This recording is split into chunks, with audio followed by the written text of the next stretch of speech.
Kasus kekerasan dalam rumah tangga, pasangan selebritas Vena Melinda dan Ferry Irawan terungkap setelah Vena menunjukkan sejumlah bukti luka yang dialaminya akibat KDRT yang dilakukan sang suami Ferry Irawan. Vena melaporkan sang suami Ferry Irawan ke polisi atas dugaan kekerasan dalam rumah tangga pada 8 Januari lalu di Kediri, Jawa Timur. Vena mengaku sudah mengalami kekerasan fisik dan psikis sejak 3 bulan lalu. Aku 3 bulan yang aku selama ini benar-benar aku bingung mau ngapain, mau ngomong sama siapa. Tapi qadarullah, dengan ada peristiwa berdarah itu akhirnya aku bisa dengan berani aku mengungkapkan bagaimana penderitaanku secara psikis yang selama ini aku ingin banget mempertahankan perkawinan, tapi aku udah nggak bisa dan nggak sanggup lagi. Setelah polisi menetapkan suami Vena Melinda sebagai tersangka, kini ancaman hukuman penjara terhadap Ferry Irawan pun sudah di depan mata.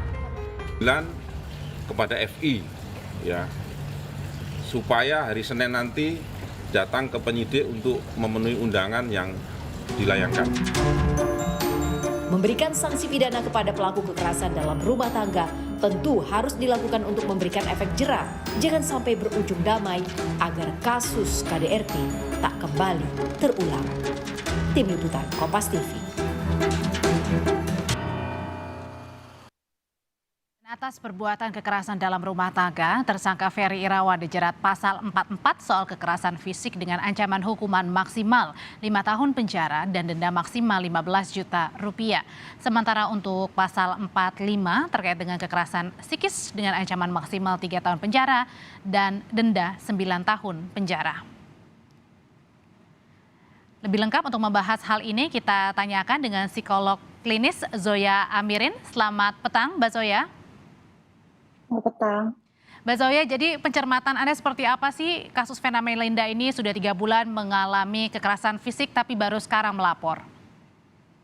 Nah, seperti juga banyak kekerasan dalam rumah tangga lainnya, itu tidak semudah yang orang-orang pikirkan. Jadi ada banyak pertimbangan yang biasanya menjadi pertimbangan dari korban gitu ya. Kalau buat saya malah cukup luar biasa gitu ya, dalam waktu 3 bulan sudah bisa melaporkan.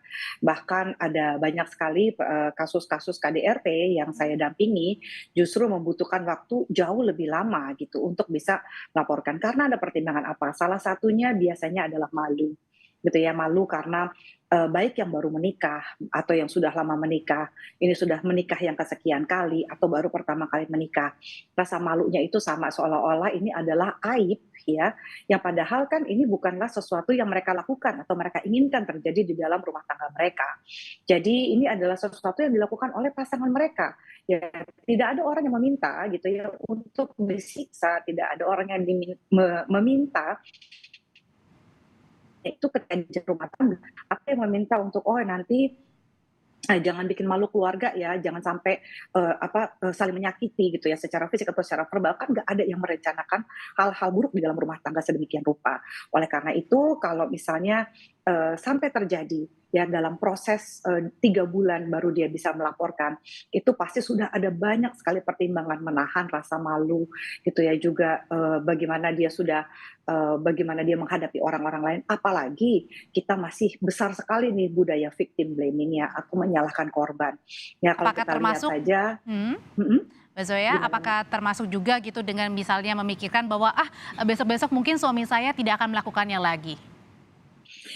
Itu ada sih pada kebanyakan korban KDRT gitu ya, ada usaha untuk, siapa tahu ini adalah kali pertama gitu ya, saya kasih kesempatan lagi, siapa tahu dia akan baik-baik saja gitu ya. Biasanya kan malah terjadi eskalasi.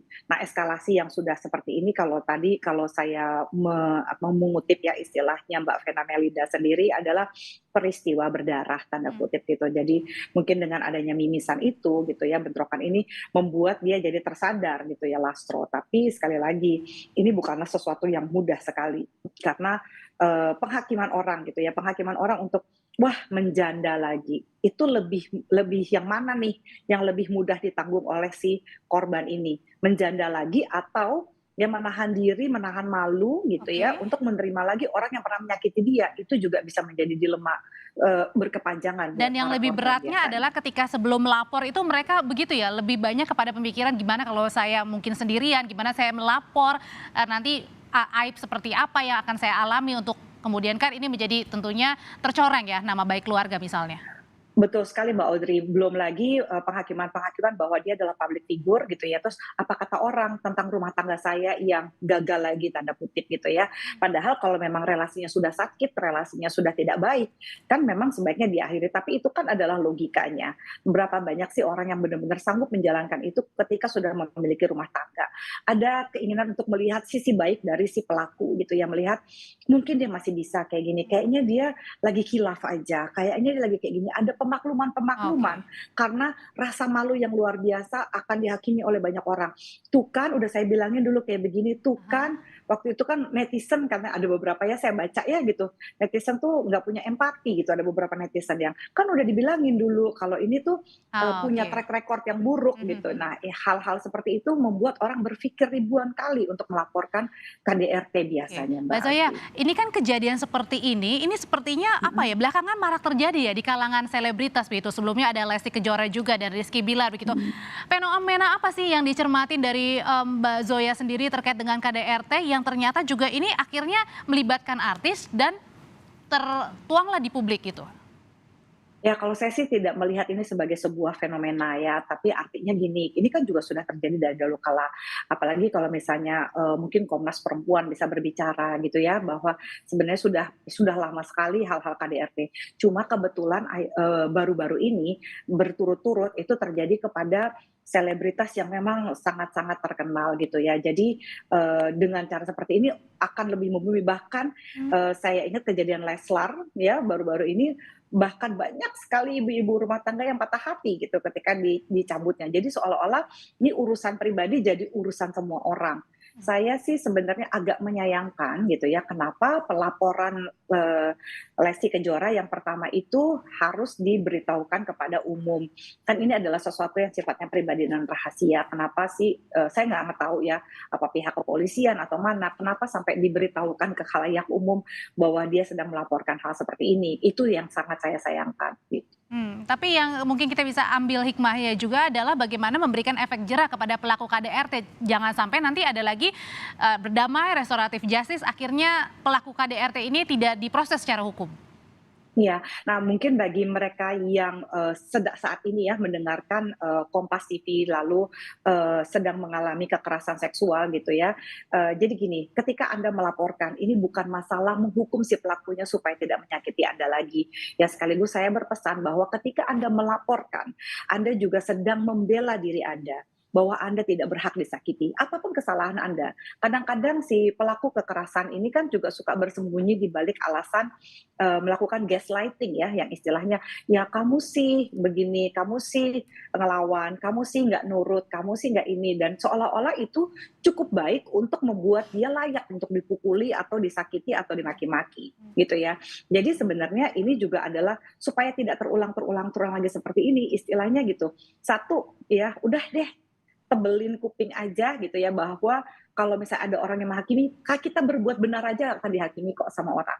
Ya, jadi kita mau berbuat, apalagi kita berbuat salah. Nah, kita tidak pernah bisa memuaskan orang lain. Jadi, kalau misalnya memang ini terjadi pada diri Anda layak untuk membela diri Anda.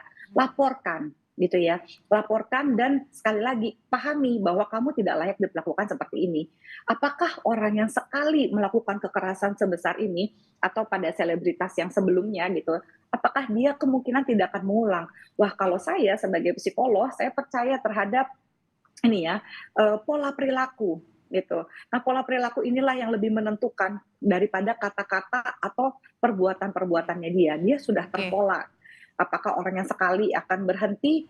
Ya, chance-nya kecil sekali ya untuk dia tidak melakukan lagi di kemudian hari. Artinya di sini Laporkan karena Anda tidak layak disakiti. Oke, laporkan karena Anda tidak layak perempuan ini disakiti ya. Jadi yang di sini mau ditekankan oleh Mbak Zoya, jika ada korban KDRT ini laporkan saja, nggak usah malu, dan kemudian kata tadi Vena Melinda ya, karena nggak sanggup kalau terus-terusan bersama.